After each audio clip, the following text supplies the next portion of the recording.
Bus ಚಾಲನೆ ವೇಳೆ ಹೃದಯಾಘಾತ, ಸಮಯ ಪ್ರಜ್ಞೆ ಮೆರೆದ ಪ್ರಯಾಣಿಕರು, ತಪ್ಪಿದ ಭಾರೀ ದುರಂತ. ಅಲಿಗಢ ಜಿಲ್ಲೆಯ ಬೆಸ್ವಾನ್ ಸಮೀಪ ಮಥುರಾ ಅಲಿಗಢ ಬಸ್ ಚಾಲನೆ ಮಾಡುತ್ತಿದ್ದಾಗ ಚಾಲಕ ಗಣೇಶ್ ಕುಮಾರ್ ಅವರಿಗೆ ಹೃದಯಾಘಾತ ಸಂಭವಿಸಿದರೂ ಬಸ್ನಲ್ಲಿದ್ದ ಪ್ರಯಾಣಿಕರ ಸಮಯ ಪ್ರಜ್ಞೆಯಿಂದ ಭಾರೀ ಅಪಘಾತವೊಂದು ತಪ್ಪಿದೆ. ಪ್ರಜ್ಞೆ ಕಳೆದುಕೊಳ್ಳುವ ಮುನ್ನವೇ ಚಾಲಕ ಬಸ್ಸನ್ನು ರಸ್ತೆಯ ಬದಿಗೆ ತಿರುಗಿಸಿ ವೇಗವನ್ನು ತಗ್ಗಿಸಿದರಾದರೂ ಬಸ್ ಅಂತಿಮವಾಗಿ ವಿದ್ಯುತ್ ಕಂಬಕ್ಕೆ ಡಿಕ್ಕಿ ಹೊಡೆದಿದೆ. ಅದೃಷ್ಟವಶಾತ್ ಬಸ್ ಉರುಳದ ಕಾರಣ ಯಾವುದೇ ಪ್ರಯಾಣಿಕರಿಗೆ ಗಾಯಗಳಾಗಿಲ್ಲ. ಚಾಲಕ ಅಸ್ವಸ್ಥರಾಗುತ್ತಿದ್ದಂತೆ ಎಚ್ಚೆತ್ತ ಪ್ರಯಾಣಿಕರು ಕೂಡಲೇ ಡ್ರೈವರ್ ಸೀಟಿನತ್ತ ಧಾವಿಸಿ ಬ್ರೇಕ್ ಹಾಕಿ ಇಗ್ನಿಷನ್ ಆಫ್ ಮಾಡುವ ಮೂಲಕ ವಾಹನವನ್ನು ಸಂಪೂರ್ಣವಾಗಿ ನಿಯಂತ್ರಣಕ್ಕೆ ತಂದಿದ್ದಾರೆ. ಕೂಡಲೇ ಚಾಲಕನನ್ನು ಹತ್ತಿರದ ಆಸ್ಪತ್ರೆಗೆ ಸಾಗಿಸಲಾಯಿತಾದರೂ ಚಿಕಿತ್ಸೆ ಫಲಕಾರಿಯಾಗದೆ ಅವರು ಮೃತಪಟ್ಟಿದ್ದಾರೆ ಎಂದು ಯುಪಿಎಸ್ಆರ್ಟಿಸಿ ಅಧಿಕಾರಿ ಮದನ್ ಮೋಹನ್ ಶರ್ಮಾ ತಿಳಿಸಿದ್ದಾರೆ.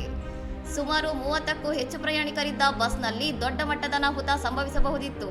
ಆದರೆ ಪ್ರಯಾಣಿಕರ ಸಮಯ ಪ್ರಜ್ಞೆ ಮತ್ತು ಚಾಲಕನ ಕೊನೆಯ ಕ್ಷಣದ ಎಚ್ಚರಿಕೆಯು ಎಲ್ಲರ ಜೀವ ರಕ್ಷಿಸಿದೆ.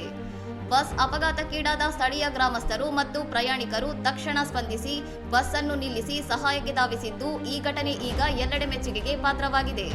ಇನ್ನಷ್ಟು ಸುದ್ದಿಗಳಿಗಾಗಿ ನೋಡ್ತಾ ಇರಿ ಸೌರಂ ಟಿವಿ.